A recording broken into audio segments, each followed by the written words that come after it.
এই গল্পটা সুমনের। কাজের জন্য সুমনকে প্রায় রাতের বাসে যাতায়াত করতে হয়, কিন্তু একটা যাত্রা আছে যেটা সে কখনো ভুলতে পারেনি। তো চলুন, ভিডিওতে একটা লাইক আর চ্যানেলটি সাবস্ক্রাইব করে গল্পটা শুরু করা যাক। আমি সুমন। সেদিন আমি ঢাকায় যাওয়ার জন্য রাত ৩টার একটা বাস ধরেছিলাম। সময়টা অদ্ভুত, না পুরো রাত না ভোর। চারপাশ নিস্তব্ধ, কুয়াশায় ঢাকা রাস্তা।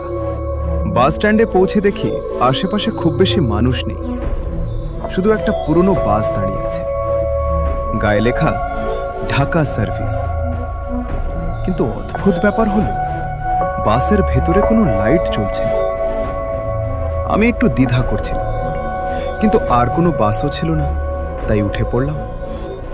ভেতরে ঢুকেই ঠান্ডা একটা বাতাস লাগলো গায়ে, যেন বাসের ভেতরটা অস্বাভাবিক ঠান্ডা।